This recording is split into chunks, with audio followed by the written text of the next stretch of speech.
Hola, ¿qué tal? Muy buenas tardes a todas y a todos. Bienvenidos a esta sexta sesión de 17 de este taller que organizamos entre el Centro de Integración Juvenil Sede Tlalpan y la Asociación Civil Ecos de Sor Juana.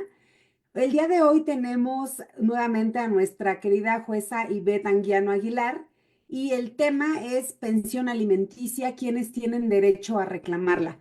Eh, Voy a presentarla rápidamente, aunque todos ya la conocen. Les comento que va a ser una sesión que vamos a tener que concluir más o menos a las 5:15. Así que si hay algunas respuestas que no podamos dar en este momento, las vamos a dar en las siguientes sesiones. Al finalizar yo les platico las fechas siguientes, pero cada miércoles y cada jueves recuerden que tenemos sesión. Bien, pues la jueza Ivette Anguiano Aguilar se ha desarrollado en el Poder Judicial del Estado de México por más de 18 años, ocupando cargos de técnico judicial, de notificador, de secretario judicial y visitadora auxiliar familiar. Y actualmente ella es jueza del Juzgado Séptimo Familiar de Ecatepec con residencia en Coacalco. Cabe señalar que tiene una licenciatura en Derecho, que tiene maestría, que tiene diferentes estudios relacionados a perspectivas de infancia, de derechos de familia y demás.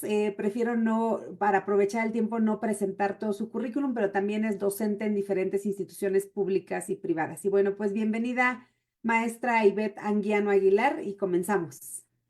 Muchísimas gracias, maestra Regi. Yo siempre de verdad agradeciendo infinitamente que nos abran estos espacios para tocar temas tan importantes en nuestra sociedad. Gracias, maestra Regina Cruz. Gracias, maestro Alfredo Guerrero, por parte de los Centros de Integración Juvenil, que siempre son personas que están pues muy aliadas a estos temas sociales. Y bueno, si me lo permiten, vamos a iniciar con una pequeña presentación.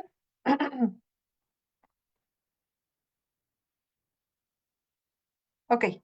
Es importante a veces cuando escuchamos pensión alimenticia, parece que ya son temas muy conocidos en la sociedad. Sin embargo, es importante empecemos a visualizar cuál es la importancia, cuáles son sus fundamentos, por qué el Estado está tan interesado en de manera oficiosa poderlos estudiar. En ese sentido, bueno, como todos sabemos, el artículo cuarto constitucional nos dice que toda persona tenemos derecho a una alimentación nutritiva y suficiente. Pero fíjense qué interesante. Hay temas internacionales, hay convenciones internacionales, como es la Convención Interamericana sobre Obligaciones Alimentarias, que ya elevan este concepto de los alimentos a un campo internacional. Y nos dice, bueno, que todas las personas tienen derecho a recibir alimentos sin distinción de nacionalidad, raza, sexo, religión, es decir, todas estas categorías que nos marca nuestra Constitución como sospechosas. En ese sentido, bueno, todos hemos escuchado que los alimentos son de orden público.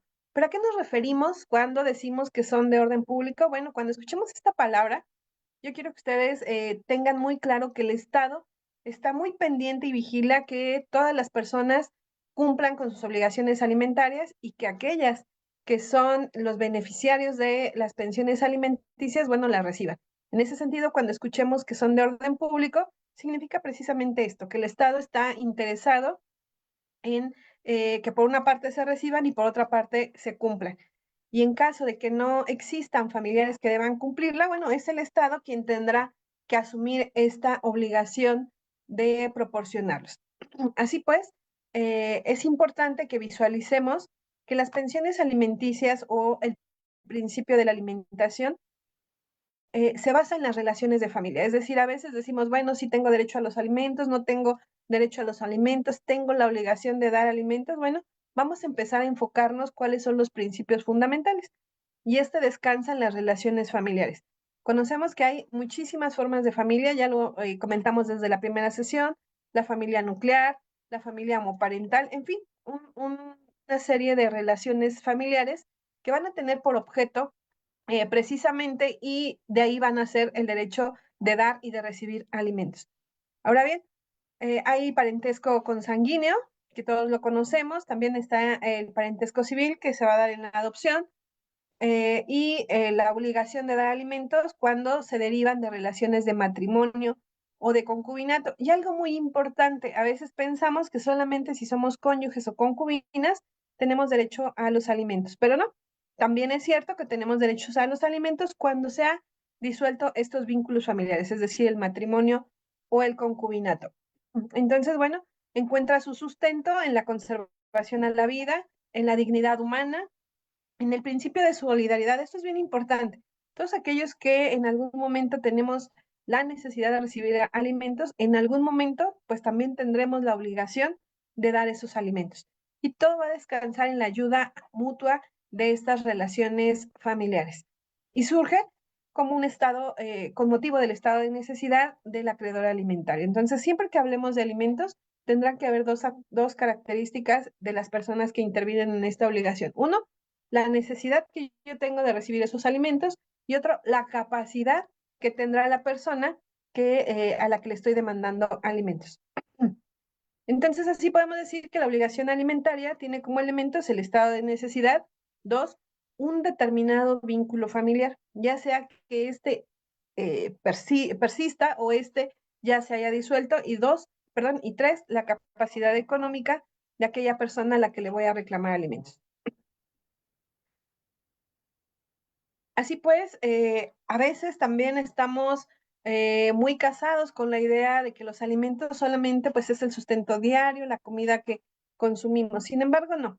En nuestra legislación y en nuestra normatividad comprende diversos aspectos, no solamente propiamente la alimentación diaria, sino también corresponde el vestido y calzado, la habitación, la atención médica y hospitalaria del acreedor alimentario, la educación y la recreación. Es bien importante y vamos a hacer énfasis en tres aspectos. Uno de ellos es la educación, otro de ellos es la habitación y otro de ellos es la recreación. Muchas veces cuando los padres decidimos separarnos por alguna situación, dejamos de observar estas obligaciones que tenemos para seguir proporcionando a nuestros acreedores alimentarios el nivel de vida al que ellos estaban acostumbrados. Y decimos, bueno, la alimentación, cuánto nos gastamos en el día a día de nuestra alimentación diaria, nuestra despensa, en lo que vamos consumiendo, pero no es así. El acreedor alimentario, bueno, también tiene que tener este derecho a la habitación, al vestido, a la atención médica, a la recreación. Fíjense qué interesante. A veces creemos que la recreación pasa a segundo término y en realidad no es así. Es un derecho que también está protegido constitucionalmente y normativamente. Y esto, bueno, se va a dar de acuerdo a la capacidad económica del deudor alimentario y las necesidades. En muchas ocasiones, seguramente ustedes han podido advertir que cuando los padres están juntos, bueno, ellos de manera conjunta, los ingresos de uno y otro van para un fin común. Y entonces podemos tener la posibilidad de, en el tema de recreación, irnos a vacacionar, incluso salir del país, ¿por qué no? Cuando esta separación se da, muchas veces este aspecto se ve mermado y es necesario que el juzgador visualice cuál era el nivel de vida que venía teniendo ese acreedor alimentario para que en la medida de lo posible siga siendo el mismo y garantizarlo de esa forma.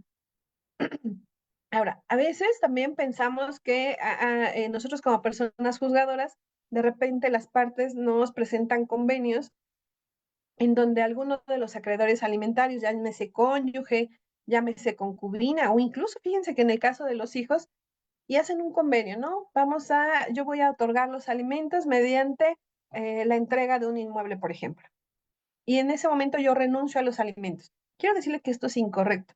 Los alimentos tienen como características generales que son irrenunciables, es decir, no puedo yo comprometerme a no percibirlos, intransferibles, esto quiere decir que no los puedo heredar, es decir, el derecho alimentario que yo tengo no lo pudiera heredar a una tercera persona, e inembargables. ¿Qué quiere decir esto? Que no se pudieran, por alguna deuda civil que yo tuviera, no me pudieran embargar alguna pensión alimenticia que yo estuviera percibiendo. ¿Por qué? Bueno, porque lo que se pretende con los alimentos, como vimos en un inicio, es satisfacer y garantizar la subsistencia de ese acreedor alimentario.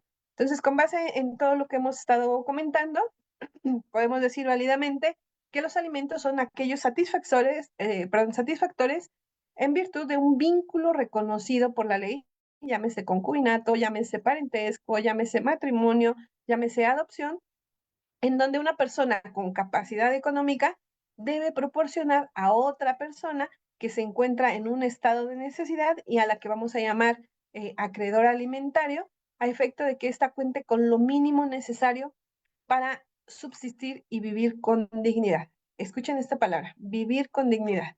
Es decir, el acreedor alimentario tendrá que tener todos esos satisfactores que ya vimos como parte integrante de los alimentos. Ahora bien, ¿qué personas son aquellas que tendrán derecho a los alimentos? ¿Quiénes son, de acuerdo a nuestra legislación civil, a nuestra normatividad, aquellas personas que pueden pedir alimentos? Yo quisiera que hiciéramos una línea imaginaria, una línea horizontal y una línea vertical, en donde ustedes puedan ser el centro, es decir, en donde cruzan estas dos líneas. Y entonces empecemos para arriba. Todos mis ascendientes, es decir, padres, abuelos, tatarabuelos, tendrán la obligación de darme alimentos cuando yo soy una persona con discapacidad o una persona menor de edad, es decir, un niño, niña o adolescente. Y también los colaterales. Pero ¿qué pasa cuando yo alcanzo la vida adulta? Cuando yo alcanzo la vida adulta, estas líneas se van a modificar. Entonces tendrán derecho y entonces ahora yo seré el deudor alimentario de mis hijos, de mis nietos y hacia arriba de mis padres, de mis abuelos. Entonces es bien importante que ustedes puedan observar que el derecho alimentario es recíproco. Si bien es cierto, yo en algún momento de mi juventud pude ser acreedor alimentario, cuando yo llegue a la etapa adulta y sea una persona que tenga la capacidad de hacer frente a estas obligaciones alimentarias, seguramente me convertiré en deudor alimentario. Así pues, tendrán derecho a los alimentos los cónyuges o las concubinas, los excónyuges y los exconcubinos, y ahorita vamos a ir tocando cada una de esta modificación de nuestros estados civiles y por qué tenemos derecho. También los hijos menores de edad, ellos, la ley dice que gozan de la presunción de necesitar los alimentos por su simple minoría de edad. ¿Y de quién van a recibir alimentos? Obviamente de sus padres, a falta de estos, de sus abuelos, a falta de estos, bueno, si tuviéramos todavía ascendientes para arriba, de sus tatarabuelos, y si no fuera así, de los colaterales, es decir, de nuestros hermanos, siempre que seamos infantes, niñas, niños o adolescentes. Otra categoría u otras personas que también tienen derecho a recibir estos alimentos son los hijos mayores de edad. Estos hijos mayores de edad, a veces las preguntas en los juzgados que nos hacen mucho a las personas juzgadoras, ¿hasta qué momento tengo que darle alimentos a mis hijos? ¿Cuando cumplen los 18 años? Y la respuesta es no. Recuerden que como parte de los alimentos está el derecho a la educación. Esto quiere decir que yo tengo que darle a mi hijo una profesión, una forma de vida, es decir, él puede decidir a lo mejor estudiar una carrera técnica, algún oficio, alguna licenciatura, pero la intención es que en esa educación él pueda allegarse de los elementos necesarios que le permitan su subsistencia. Entonces, los hijos mayores de edad también tendrán derecho a los alimentos siempre y cuando se encuentren estudiando y acrediten tener esa necesidad. ¿Qué quiere decir esto? Que si yo soy una persona que he cumplido los 18 años, sin embargo no estudio, pero tampoco tengo un trabajo, ¿será necesario o será posible demandar alimentos a mis padres? Pues no, en realidad no, porque esto significa que yo estoy llevando una actitud, una falta de aplicación al trabajo y entonces definitivamente no pudiera recaer en mi padre o en mi madre o en mis abuelos esta obligación alimentaria, a menos que yo sea una persona mayor de edad que vaya acorde con mis estudios y que estoy buscando esa independencia. Eso es lo que debo acreditarle a un juzgado. Estoy buscando esa independencia para que en un momento dado mi padre o mi deudor alimentario no tenga que seguir manteniendo. Entonces es importante que visualicen que si somos hijos mayores de edad, bueno, tenemos que acreditar ante un juzgador que vamos acorde con nuestro nivel académico que debemos ir y que nuestra intención es en un momento dado, bueno, profesionalizarnos y obtener las herramientas necesarias que me permitirán mantener cuando menos los satisfactores mínimos necesarios, obtenerlos y ya no reclamárselos a mi padre. En el caso de los hijos con discapacidad, estos tendrán siempre la necesidad de los alimentos. También es una presunción que de manera legal, simplemente acreditándole al juez que tengo un hijo con discapacidad o que soy una persona con discapacidad, tendré la presunción de necesitar esos alimentos. Es decir, no necesito probar nada más que mi discapacidad.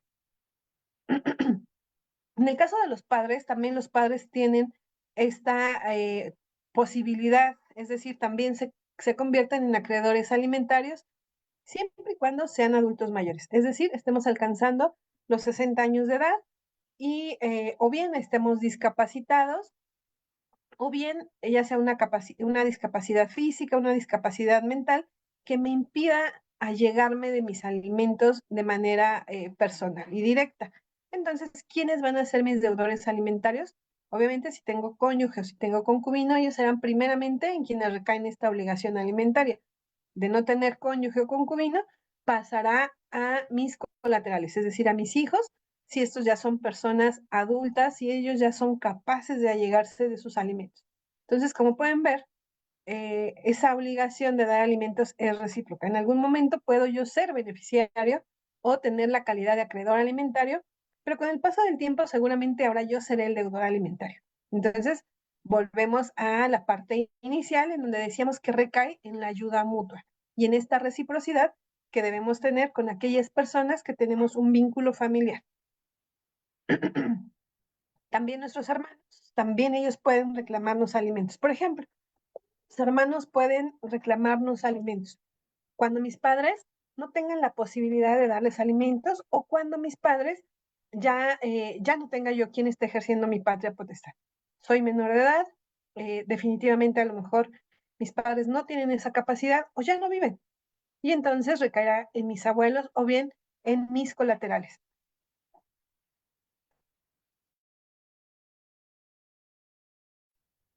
Entonces, bueno, todas estas personas tienen la calidad de necesitar los alimentos y en su caso también la obligación de dar alimentos. Entonces, vamos a ir visualizándolo desde ese contexto general.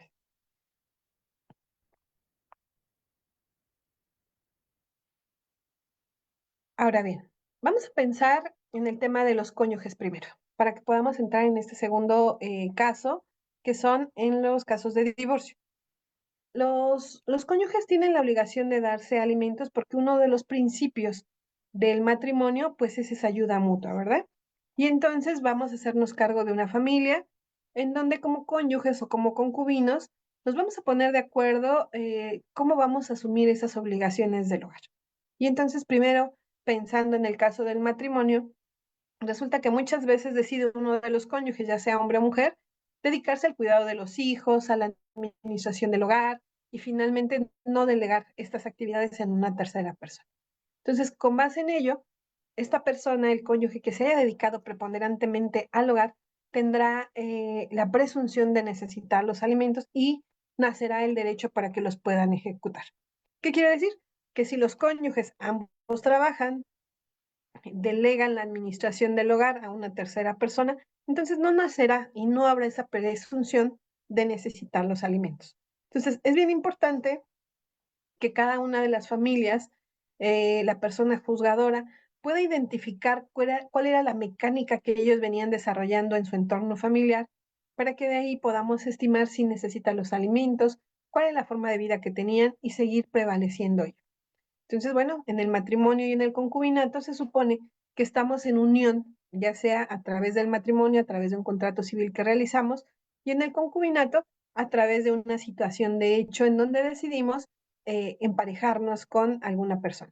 Y en ese sentido, de manera conjunta vamos a hacernos cargo de esa familia y vamos a tener derecho a esos alimentos. Pero muchas veces pensamos que al momento en que se disuelve esas relaciones, ya sea la relación de matrimonio, o la relación de concubinato, por ese simple hecho dejamos de necesitar los alimentos o dejamos de tener la característica de acreedor alimentario o de deudor alimentario. Y esto no es así. En el caso del divorcio, el juez deberá llegarse de todos los elementos contextuales de esa familia para determinar si tienen derecho o no tienen derecho a los alimentos. Pero debemos partir de una premisa. Tendrá derecho el cónyuge que los necesite. Entonces, primeramente, esa persona deberá acreditar que necesita esos alimentos, ya sea porque no tiene una actividad debidamente remunerada o bien, aún y teniéndola, no le es suficiente para satisfacer sus necesidades alimentarias. Entonces, primero debo acreditar que tengo esa necesidad de los alimentos. Una vez que ya acredité al juzgador que tengo esta necesidad, entonces el juzgador va a ponderar todas las circunstancias que rodean ese entorno familiar. Por ejemplo, la edad y el estado de salud de los cónyuges. Por ejemplo, no es lo mismo que siendo yo una persona, vamos a pensar una persona joven, hablando de los 30, los 45, 46 años de edad, que sea una persona totalmente capaz de conseguir un empleo, que mi estado de salud sea óptimo para acceder a un empleo, a una persona de la tercera edad que toda la vida se dedicó al cuidado de sus hijos, que no tuvo áreas de oportunidad para profesionalizarse, que tal vez no tiene un grado de estudio que le permita acceder a un empleo debidamente remunerado. Es decir, tenemos que ver el contexto social de esa familia. Primero, el estado de salud y la edad de la persona que esté demandando los alimentos, su grado de estudio, su posibilidad de acceso a un empleo debidamente remunerado, los medios económicos con los que cuente, es decir, si durante el matrimonio o del concubinato pudo obtener una riqueza que le permita solventar sus necesidades alimentarias más básicas. Quiero también hacer énfasis que el tema de la pensión alimenticia no tiene por objeto enriquecer a alguno de los cónyuges. Muy por el contrario, cuando se da el divorcio, lo que se pretende es que exista un equilibrio. Es decir, si el cónyuge o la cónyuge tuvieran menos oportunidades de hacer riqueza, también será una situación que el juez deberá valorar si yo me dediqué parcialmente o totalmente a la administración del hogar. O bien, si de plano, por el hecho de estarme administrando el hogar, el cuidado de los hijos, no tuve oportunidad de profesionalizarme, tal vez ni siquiera tuve educación, a lo mejor tengo un nivel primaria, un nivel secundaria, porque decidí construir esta familia y dedicarme a eso. Entonces, todos esos aspectos son los que el juzgador tendrá que evaluar. También los medios económicos que tenga cada uno de los cónyuges, tanto el deudor alimentario como el acreedor alimentario. ¿Cuántas veces no hemos visto que algunas parejas se casan por separación de bienes? Y entonces resulta que el hombre o la mujer que decidió quedarse en su domicilio al cuidado y a la administración de la casa no pudo obtener bienes, es decir, no adquirió ningunos bienes de fortuna, tampoco tiene una capacidad económica que le permita solventar sus necesidades. Y resulta que cuando le demandamos al cónyuge o a la cónyuge que sí tuvo la oportunidad de profesionalizarse, bueno, pretende dar una pensión alimenticia muy mínima, con la idea de que los alimentos tendrán que cubrir cuando menos las necesidades alimentarias. Pero ello no es así. Actualmente la Suprema Corte se ha pronunciado en que existe una pensión alimenticia compensatoria. Fíjense qué interesante. Si bien es cierto, nuestra legislación no prevé esta figura y la señala de manera general, sí nos da los parámetros en donde podamos determinar esta pensión alimenticia compensatoria, que tiene como único objeto que esos desequilibrios que se vivieron durante el matrimonio desaparezcan. Y entonces nos habla de una pensión compensatoria en su modalidad resarcitoria o en su modalidad asistencial. ¿Cuál es la diferencia de estas dos pensiones alimenticias? Bueno, la compensatoria se va a dar cuando yo soy una persona que tal vez sí tengo un empleo, pero no es lo debidamente remunerado en comparación al de mi cónyuge. Vamos a pensar, yo soy una profesora de kinder, en donde mis horarios de labores son de 8 de la mañana a 12 del día. Después de las 12 del día, llevo a cabo una jornada laboral, vamos a decir una doble jornada laboral, porque me dediqué o me dedico al cuidado de mis hijos, a la administración del hogar. Y finalmente mi cónyuge, a diferencia de, de este ejemplo, él sí pudo profesionalizarse, finalmente tuvo la oportunidad de cursar una licenciatura, una maestría, obtener a lo mejor un empleo que le remunera económicamente mucho más que a mí que me dediqué al hogar. Y entonces existe claramente un desequilibrio. Vamos a pensar que estamos casados bajo el régimen de separación de bienes, en donde yo no tengo ninguna propiedad, a lo mejor solamente mi carro, un bien mueble, mientras que el domicilio familiar está a nombre de él. No sé, a lo mejor pudo él obtener un negocio independiente del trabajo que está llevando a cabo. Y entonces existe un desequilibrio, porque si bien es cierto, yo con mi sueldo de profesora de kinder, sí puedo solventar mis necesidades alimentarias más básicas, como ya dijimos, vestido, la comida, a lo mejor algún tipo de recreación, pero lo cierto es que no tengo las mismas oportunidades que mi cónyuge. Y es entonces cuando el juez tendrá que buscar un equilibrio entre ello y buscar de qué forma se le va a hacer a resarcir y se le va a compensar a este cónyuge que tiene ese desequilibrio y hasta qué tiempo lo vamos a hacer. Entonces, será uno de los aspectos que deberá evaluar el juzgador, cuáles son esos medios económicos que tiene el acreedor alimentario y el deudor alimentario. También tendrá que observar qué otras obligaciones tenemos. Muchas veces,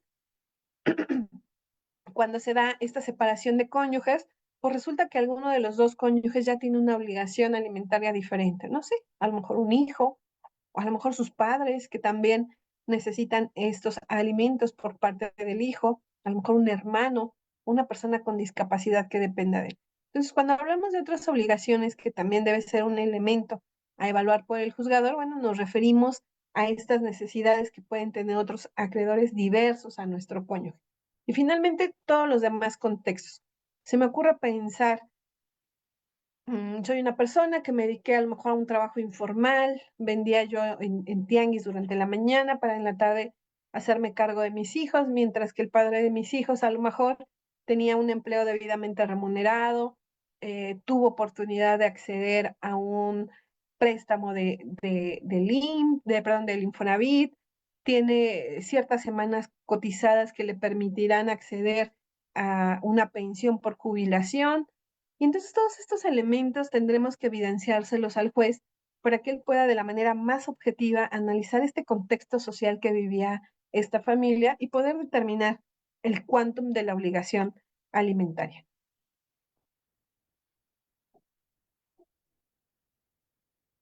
Ahora bien, a veces creemos que cuando establecemos relaciones de concubinato, estas relaciones pudieran ser de menor valor a un matrimonio civil. Y lo cierto es que no. Hoy en día nuestra legislación ha pugnado mucho por actuar con una perspectiva de género, por actuar con deshacernos tanto los juzgadores como incluso nuestra sociedad de este tema de perjuicios. Y entonces, en el caso del concubinato, no importa que no hayamos establecido o documentado mediante el contrato de matrimonio, pero bueno, finalmente la ley nos está reconociendo esta característica. Bueno, ¿y qué es el concubinato? Es una relación entre dos personas, ya sea, puede ser una familia homoparental o puede ser una familia tradicional, en donde dos personas deciden hacer una vida en común. Sin embargo, sí nos pone ciertos requisitos. Uno de los requisitos para que sea legalmente reconocida esta unión es que por lo menos hayamos vivido un año juntos, o bien que hayamos procreado algún hijo en común. Y entonces con ello le acreditaremos a la persona juzgadora que nosotros éramos o somos concubinos de nuestro deudor alimentario. También le tengo que acreditar que yo carezco de bienes y que me he dedicado cotidianamente al trabajo. Si ustedes pueden ver, se asemeja mucho a la figura del matrimonio, porque lo que se pretende es disminuir estos sesgos que socialmente veníamos otorgando a las relaciones de concubinato y a las relaciones de matrimonio. Es decir, los asemeja muchísimo y ya les da esta posibilidad de que puedan demandar o puedan ser demandados con esta figura del concubinato. Fíjense qué interesante es esta fracción tercera, que también la vamos a encontrar en el matrimonio. Nos dice, cuando el concubino o la concubina tengan hijos mayores de edad discapacitados, deberá proporcionarlos de por vida a la cónyuge o a la concubina que se vaya a hacer cargo de esa guarda y custodia de ese hijo. Mientras es menor de edad y una vez siendo mayor de edad, si tiene discapacidad, seguramente será designada como apoyo y salvaguarda. Y esto evitará o mermará su capacidad que tiene para hacerse de un empleo o de obtener algún recurso. Entonces nos dice, bueno, si tienes un hijo con discapacidad, ya sea menor de edad o sea mayor de edad, pero tenga esta discapacidad, es evidente que la persona cuidadora deberá enfocar todo su esfuerzo al cuidado de esta persona con discapacidad y entonces permite la ley que se le otorgue esta pensión alimenticia de por vida a el cuidador principal. También nos pide que podamos acreditar que yo me encuentro física o mentalmente impedida para trabajar. Por ejemplo, no es lo mismo que yo sea una persona de 20, 25 años, que haya vivido en concubinato con una persona y no haya tenido hijos, y entonces le demande alimentos cuando este concubinato solamente duró un año. Entonces el juzgador seguramente sí nos dará alimentos, pero nos dará alimentos por el mismo tiempo que duró el concubinato. La diferencia es cuando vienen concubinatos de 25 o 26 años y la propia concubina ya no se encuentra en posibilidad física o mentalmente para trabajar. Entonces ahí también habrá que darle alimentos a ese concubino durante todo el tiempo que duró el matrimonio. Es decir, si yo tenía un concubinato de 5 años, de 10 años, de 15 años, seguramente el juez determinará que esa obligación alimentaria deberá prevalecer el mismo tiempo que duró el concubinato. Otro requisito que debe acreditar el concubino, pues es obviamente que no contraiga nupcias con una persona diferente o bien que se haya unido en concubinato con otra persona, porque entonces nuestro deudor alimentario cambiará por la relación que estamos llevando a cabo. Y fíjese qué interesante es esta fracción cuarta, es decir, que la concubina tiene un año después de haberse separado de ese concubino o el concubino de la concubina, tienen un año para ejercitar esa acción. Este derecho a los alimentos sí va a prescribir si nosotros no lo hacemos dentro de ese año. Entonces, número uno, si tenemos nosotros una relación de concubinato, la obligación alimentaria trasciende después de que concluye esta relación. Y número dos, tenemos un tiempo específico para ejercitar. Entonces, es bien importante que esta información la tengamos a la mano, porque a veces socialmente pensamos que como no establecimos una relación de matrimonio, es decir, no hubo un contrato, no hubo un acto civil que le diera origen a nuestra relación, entonces la ley no lo reconoce. Y lo cierto es que no es así. Sí lo va a reconocer y siempre y cuando hayamos tenido hijos, se va a asemejar mucho al derecho que puede tener un cónyuge o unas personas que sí hayan decidido casarse.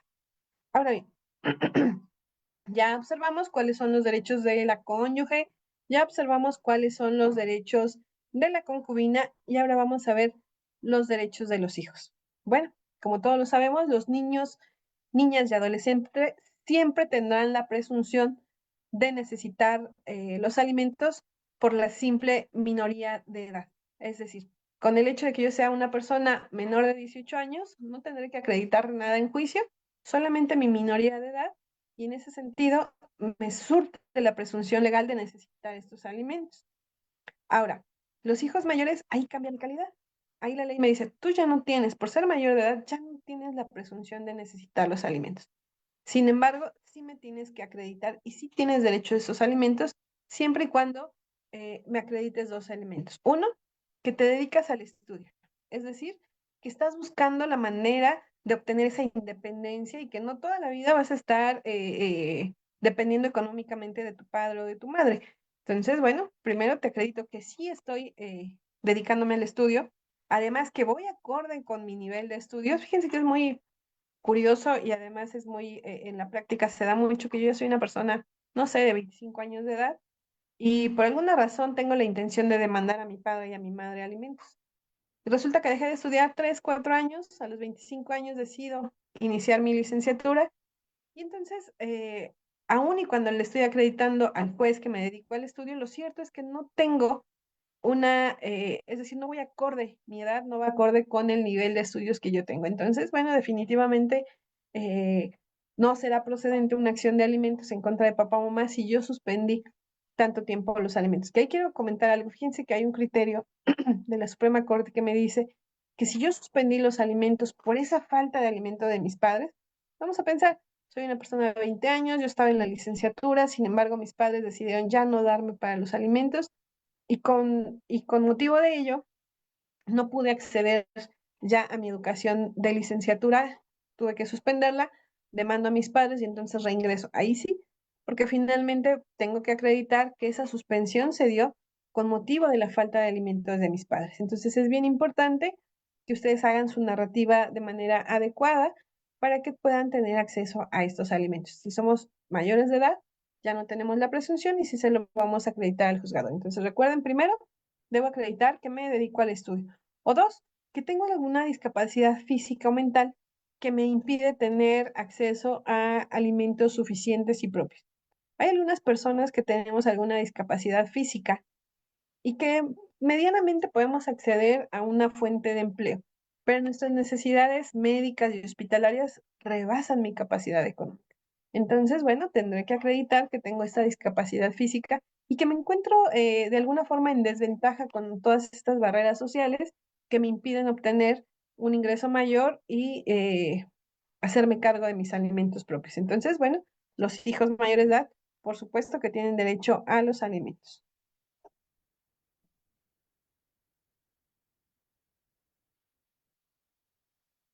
Ok, en ese sentido, bueno, ya observamos cuáles son los casos en donde las personas que nos reconoce la ley para poder acceder a estos alimentos. Y ahora vamos a hablar del cuánto.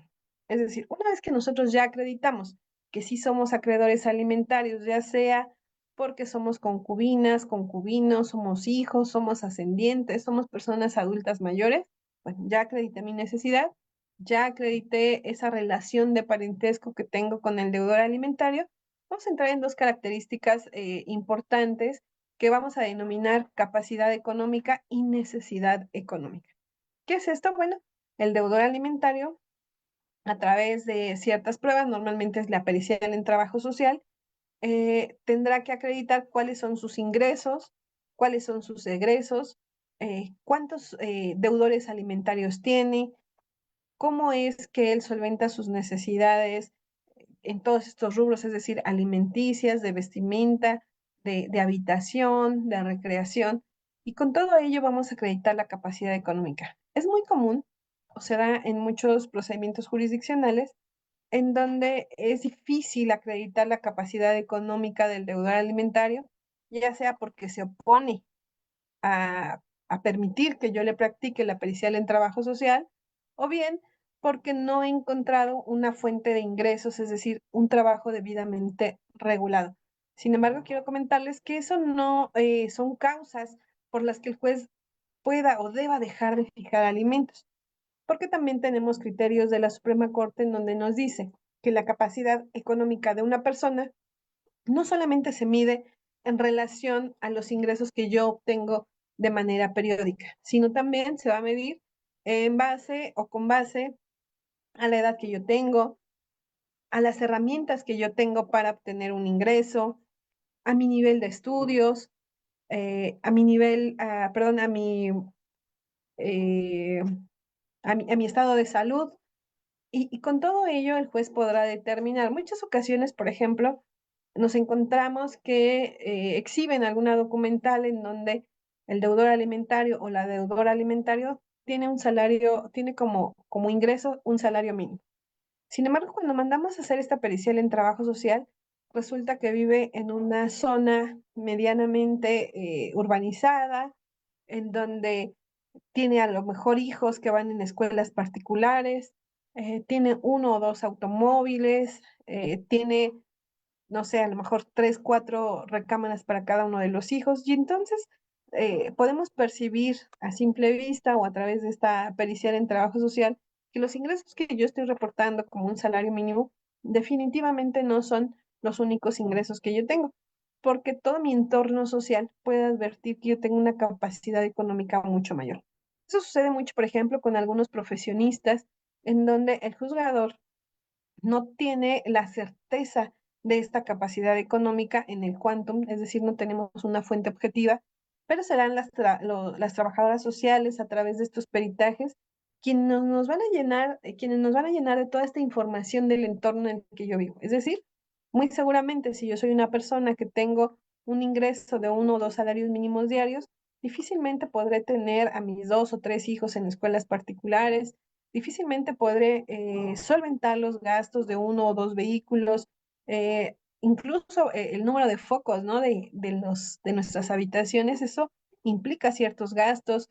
Eh, si yo tengo internet, si tengo computadoras, si tengo teléfono de paga, todo esto va a llevar a que de manera objetiva esa trabajadora social me puede identificar a qué clase social yo pertenezco. Y con base en ello, la juzgadora o la persona juzgador tendrá que evaluar cómo se va a hacer cargo de estas necesidades alimentarias. Fíjense que en muchas ocasiones nuestra ley o nuestra legislación nos dice, tasa los alimentos, es decir, nos dice qué porcentaje debo fijar yo como mínimo. Sin embargo, esto es incorrecto. También ya tenemos criterios de la Corte en donde nos dice los alimentos no los puedes tasar. Si bien es cierto, el código te dice que no deberá ser menor, perdón, al 40% de los ingresos del deudor alimentario, lo cierto es que en el día a día podemos observar que ese 40% resulta desproporcional a todas luces. Por ejemplo, si yo tengo más de dos acreedores alimentarios, más el que me está demandando, son tres acreedores alimentarios, pues definitivamente no habría un equilibrio ni siquiera entre mis deudores. No le puedo proporcionar a uno el 40% y a los otros dos restantes el 20%. ¿Qué les quiero decir con esto? Que los alimentos no son tasados. Todos los asuntos en materia familiar, y eso es la parte interesante del trabajo del juzgador, son casuísticos. ¿Qué quiere decir esto? Que cada uno es independiente, que los parámetros que tiene el juzgador van a ser de acuerdo al entorno social de esa familia y que entonces no voy a poder decidir lo mismo en un procedimiento en donde el deudor alimentario tiene una capacidad de 50,000 pesos a un deudor alimentario que tiene una capacidad de 20,000 pesos. Aunque los dos tienen solamente un hijo, aunque es solamente un acreedor alimentario y un deudor alimentario, bueno, los asuntos son casuísticos. Y de ahí lo importante en que ustedes como personas justiciables, pues den a conocer al juzgador todos estos elementos que le permita de manera objetiva conocer la capacidad económica del deudor. Ahora vamos con la necesidad del acreedor alimentario. Este es un elemento que también nos va a servir para determinar el cuánto, es decir, a cuánto ascenderá esa pensión alimenticia. Primero, debemos de conocer el estado de salud del del acreedor alimentario, su grado de estudios, eh, cuál es el entorno social en el que ha vivido por lo menos los últimos 2 o 3 años. ¿Para qué? Para que sigan manteniendo este entorno social. Es decir, si después de la separación de papá y mamá, eh, la necesidad económica del infante, perdón, la necesidad económica del infante no podría ser diferente. Si ambos padres juntaban sus ingresos y le daban un cierto nivel de vida, a lo mejor acudía a una escuela particular, a lo mejor tenía actividades extraescolares como pudieran ser recreativas o deportivas, natación, danza. Bueno, en la medida de lo posible el juez tendrá que hacer que prevalezca ese estatus económico del niño, niña o adolescente. ¿Por qué? Porque tiene que ver con la dignidad humana, tiene que ver con los derechos humanos del infante y todos los rubros a los que hicimos referencia en un inicio. Entonces, es bien importante que ustedes den a conocer todos estos elementos al juzgador, porque son ustedes quienes lo conocen.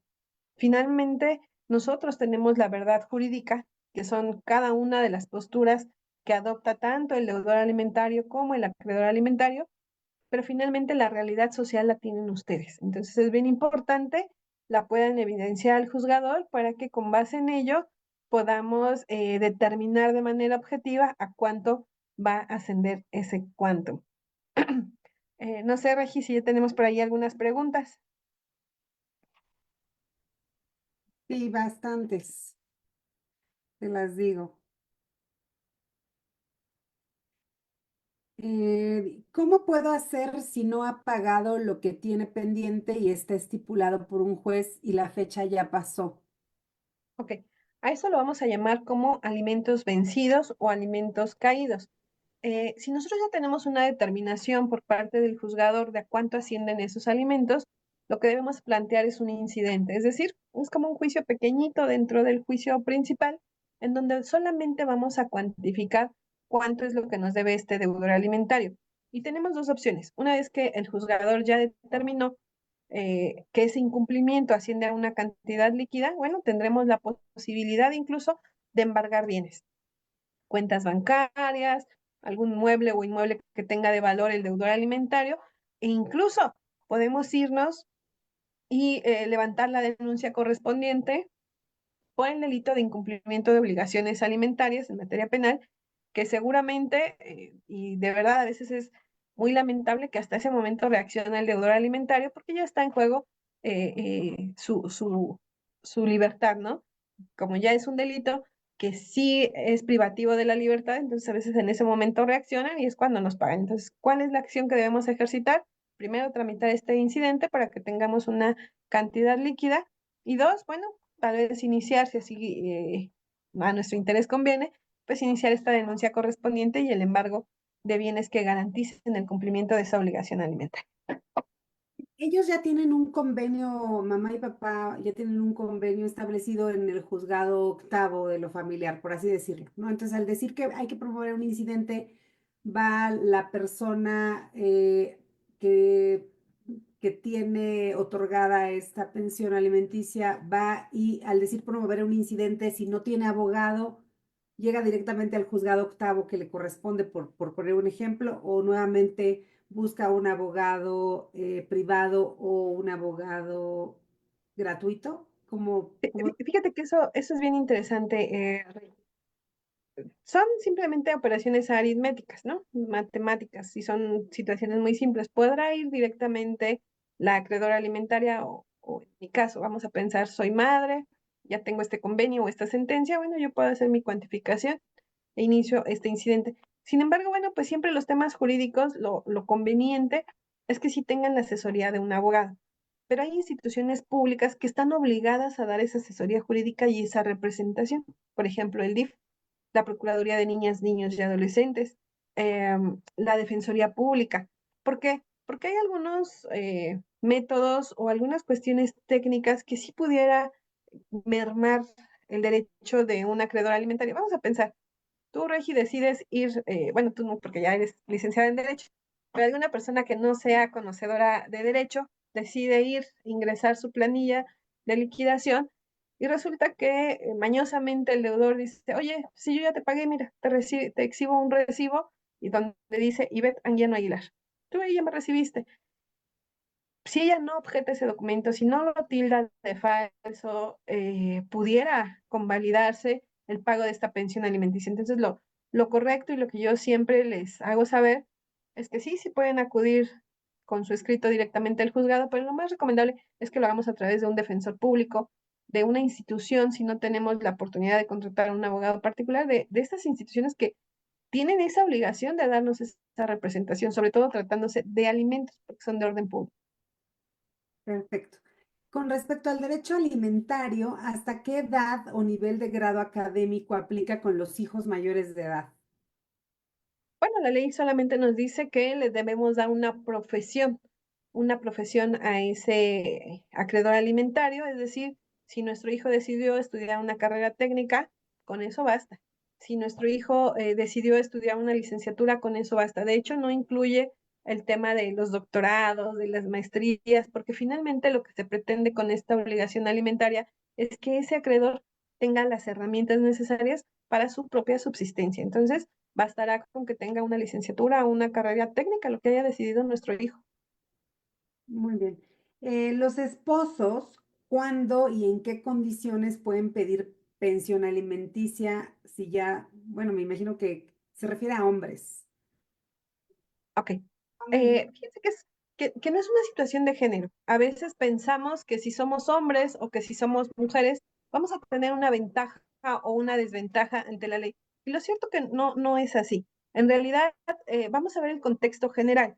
Si somos un matrimonio en donde decidimos casarnos por bienes separados y existe ese desequilibrio del que yo les hablaba, es decir, que alguno de los dos tenga mayor o menor riqueza que el otro, y no por falta de aplicación al trabajo. Vamos a pensar, yo soy Ivette, no tengo hijos, pero decidí no seguir trabajando y entonces tomé las decisiones de que únicamente me iba a dedicar a tener un empleo, no sé, de 8:30 a 3 de la tarde.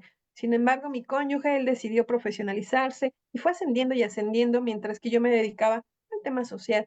Entonces, definitivamente no voy a tener una pensión alimenticia. ¿Por qué? Porque tengo un trabajo, porque yo fui quien tomé esa decisión de no profesionalizar. Pero aquí lo que protege la ley es el desequilibrio que pueda haber cuando los dos teníamos la obligación de tener la administración y la educación de nuestros hijos. Ahí sí va a cambiar. Vamos a pensar que yo con mi cónyuge decidimos que él se quedara al cuidado de mis hijos y que él se quedara al cuidado de la administración del hogar.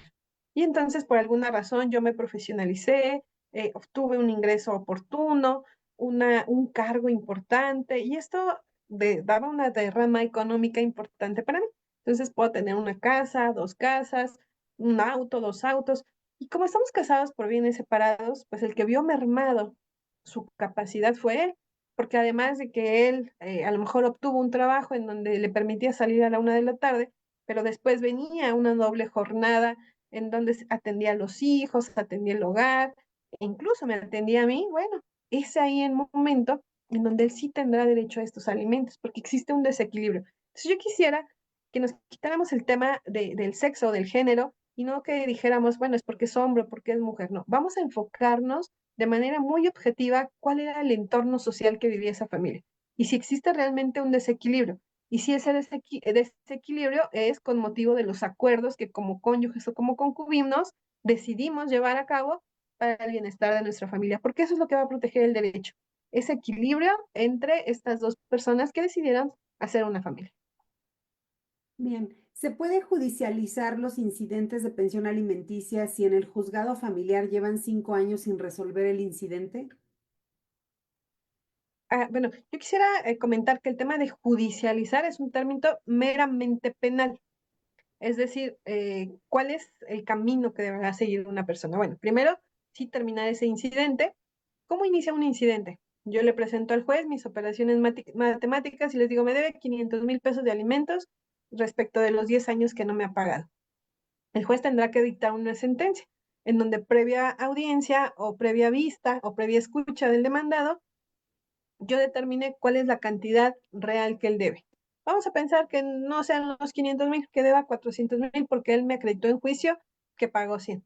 Entonces, esa sentencia de 400,000 pesos, como ya dijimos, uno, o puede embargarle bienes que cubran esos 400,000 pesos, o bien puede decidir iniciar la carpeta de investigación ante la fiscalía para que ellos la judicialicen. ¿Qué quiere decir? Que encontraran los elementos necesarios del tipo penal para que se vaya ante un juez penal y este sea sancionado por el delito de incumplimiento de obligaciones alimentarias. Recuerden que los jueces tenemos competencias específicas. Los jueces familiares solamente conocemos de las controversias familiares, los jueces penales de los delitos y así cada uno de los jueces laborales, civiles, mercantiles. Entonces son cuestiones diferentes. Bien, cuando un hijo mayor de 18 solicita la pensión porque todavía estudia, también en la demanda se menciona a la madre como persona obligada a contribuir con esta pensión. Sí, fíjense que es algo bien interesante. Muchas veces nuestros hijos mayores de edad viven con papá o con mamá y resulta que únicamente quieren demandar al padre con el que no vivimos. Vamos a poner ejemplo sencillo. Yo soy Iber, tengo una hija que se llama Daniela y decide demandar a su padre por el incumplimiento de obligaciones alimentarias. Le pide alimentos, ya es una persona mayor de 18 años. Entonces, muy seguramente la persona juzgadora le va a decir, endereza tu demanda, entabla un litisconsorcio pasivo, es decir, manda a llamar a tus dos padres. ¿Qué diría Daniela? No, es que yo no quiero demandar a mi mamá, porque mi mamá me da habitación, ella sí está cumpliendo con su obligación alimentaria, pero ¿qué tendrá que decir el juzgador? No, no, no. Tú manda a llamar a tu mamá y que ella se defienda solita. ¿Por qué?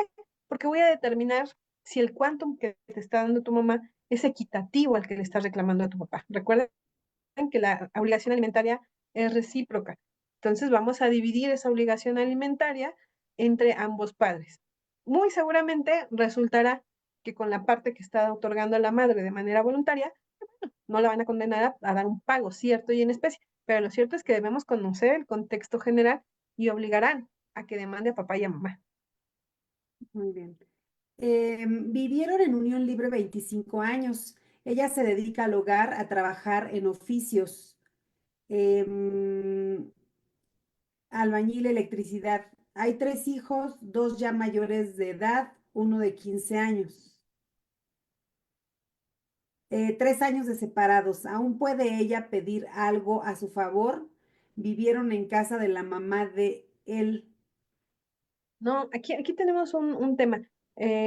Como les comentaba cuando veíamos la figura de concubinato, la concubina solamente tiene un año para demandar estos alimentos.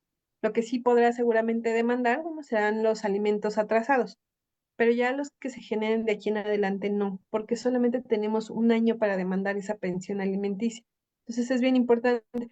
Ahora, por lo que hace al chico de 15 años, definitivamente, bueno, tendrá que iniciar su procedimiento porque él, no importa que sus padres ya se hayan separado, como comentamos, los infantes tienen la presunción de necesitar los alimentos por el simple hecho de ser infantes.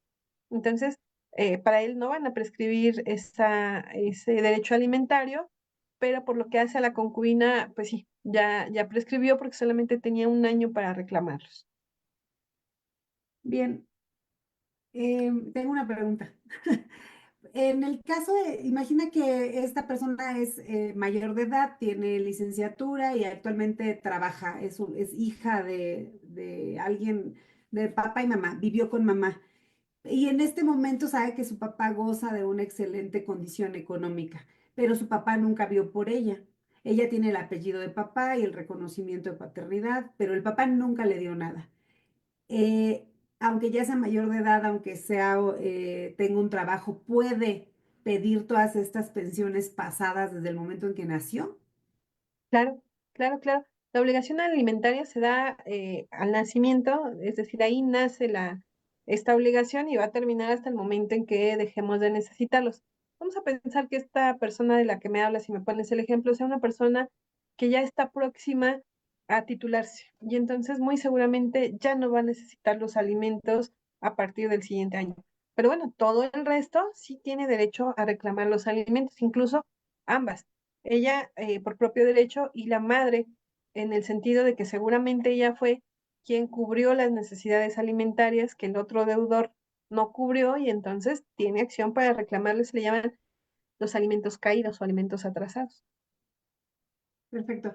Y en el supuesto de que mamá goza de una excelente condición económica y los hijos han vivido con mamá durante todo el tiempo, y mamá también trabaja, eh, y mamá utiliza esa pensión para pagar o administrar a las personas que le ayudan en casa en aspectos laborales y papá dice, no, ya no te la voy a dar porque ganas bien, porque tú también trabajas y porque la usas para, no para necesidades, porque las necesidades están cubiertas gracias también al trabajo de mamá. Entonces, papá quiere retirar esa pensión porque considera que está sobrada la mamá, o sea, le sobra el dinero. En esa Acá, situación que... acá es importante que, bueno, les comentaba yo que todos los asuntos hay que verlos de una manera casuística, es decir, caso por caso. Para que podamos identificar si en realidad esta pensión alimenticia que viene otorgando el padre ya no le es necesaria y entonces con eso la madre se está enriqueciendo, ¿no? Pero si no fuera así, vamos a pensar que tiene un hijo que aún y cuando ya es mayor de edad, aún sigue necesitando los alimentos porque no ha logrado esa independencia. Se encuentra en un nivel, no sé, a lo mejor licenciatura, pero no ha logrado su independencia. Eso no quiere decir que porque la madre tenga excelentes condiciones económicas, entonces eso vaya a restarle la obligación al otro deudor alimentario. No, no, no, no. Diferente sería que entonces este chico ya no necesite los alimentos y la madre de manera injustificada los siga administrando, porque bueno, ahí sí, si no existe la necesidad alimentaria, pues hay que retirarlos. Y tendrá que demandar la cancelación de esa pensión alimenticia, es decir, la cesación de la obligación alimentaria. Bien. Dice, me ha servido mucha esta información y de mucha ayuda, muchas gracias. Dice, yo daba pensión a mis hijos, siendo que yo los tenía. Estaban bajo mi custodia. Me demandó la mamá pensión y por el simple hecho de hacerlo le dan la guarda y custodia temporal. He demostrado que mediante pagos bancarios de mes con mes y año con año, y van 6 meses que no me dejan ver a mis hijos, en el juzgado no avanza mi caso, es muy lento. Con pruebas documentales he demostrado que no van mis hijos a la escuela. Su mamá trabaja de noche y mis hijos solos. Esto es algo bien importante. En las dos sesiones pasadas, es decir, creo que fue la segunda y la cuarta sesión, estuvimos tocando el tema de patria potestad y guarda y custodia. Es bien importante que demos a conocer al juzgador pues todas las peculiaridades de nuestra familia. Es decir, no tenemos que resolver en base al género. Eso definitivamente no es posible, no es objetivo, no beneficia los intereses de los infantes. Entonces, hay que evidenciarle al juez quién tenía esos infantes, cuáles eran las condiciones en las que los teníamos, que su interés superior del niño pues sea el rumbo que el juez deba tomar como objetivo. ¿Y cómo lo vamos a lograr? Bueno, con las probanzas que nosotros acreditemos. Si los hijos de la persona que nos está haciendo la consulta son, no sé, vamos a pensar adolescentes de 12, 13, 14 años, ellos van a proporcionar información muy importante al juzgador, por ejemplo, si quieren ver a papá, cómo era el entorno que vivían con papá. A veces creemos, por ser madres o por ser padres, que nosotros les estamos dando el 100% de los cuidados a nuestros hijos, el 100% de amor a nuestros hijos, pero en realidad ellos no lo están recibiendo como nosotros estamos idealizando. Y entonces yo puedo pensar, bueno, pues yo tenía a mis hijos cómodo, con lo necesario para su subsistencia, y resulta que se va con mamá o se va con papá y tiene un nivel económico más bajo, pero resulta que están más felices porque ese padre o esa madre sí se está involucrando, conoce a sus amigos, conoce sus necesidades emocionales, afectivas, religiosas incluso. Y entonces el juez tendrá que valorar todo ello. Pero es importante, bueno, que ellos revelen al juzgador cuál era la dinámica familiar que ellos traían. Entonces, no es una situación de género. No importa que seas padre o seas madre, tiene que ser muy objetivo el juzgador, pero tú debes darle esos elementos para que ellos evalúen con objetividad pues ese entorno familiar. Bien, voy a aplicar una más y cerramos si quieres, porque todavía faltan.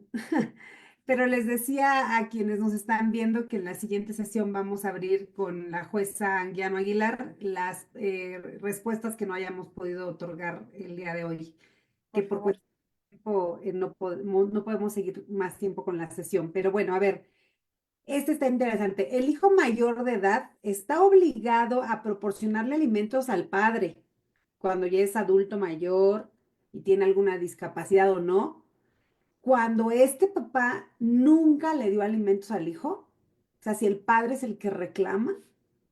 Hay una causa de la cesación de la obligación alimentaria por ingratitud. Llámese hijo o llámese padre.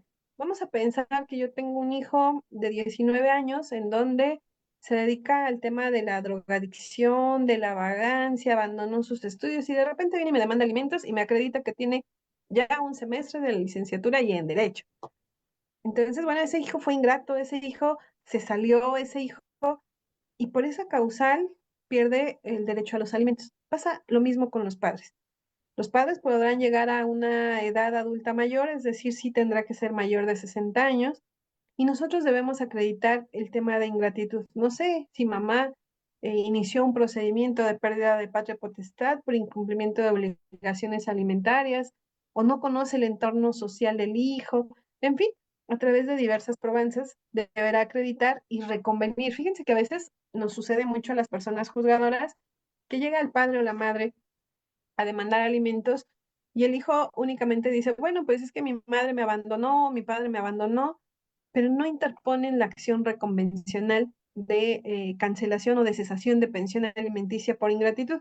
Entonces la persona juzgadora se encuentra impedida para entrar al estudio de esa acción. Entonces es importante que si estamos en ese supuesto, cuando nos emplacen, nosotros contrademandemos. La palabra jurídica es reconvenir. Reconvengamos esa cesación de la pensión alimenticia por esa ingratitud y entonces aportemos probanzas necesarias para que vean que esa persona que hoy nos reclama en su calidad de ascendiente esos alimentos, bueno, perdió ese derecho por ingratitud. Bien, pues quisiera agradecer a todas las escuelas primarias y CONALEP y Jardín de Niños que se han estado conectando, a los docentes y muy interesados e interesadas las maestras en estos temas, a las mamás, papás que escriben el nombre de su hija, ¿no? Como para que les tomen asistencia, que dicen mamá de Regina Cruz Vega de la escuela tal. Muchas felicidades, gracias por conectarse, por este interés. Por supuesto, a otros estados como Pachuca, Hidalgo y a otras asociaciones civiles como Mujeres Previniendo la Violencia de Género, pues gracias por seguirse conectando y difundiendo. a todos los municipios y están personas ya de Ciudad de México y de varios municipios, Ecatepec, Acolman, Temoaya, Coacalco, Cuautitlán, de Celaya, Guanajuato también, de Pachuca Hidalgo, de Apasco, de Tecámac. Pues muchas gracias por estarse conectando.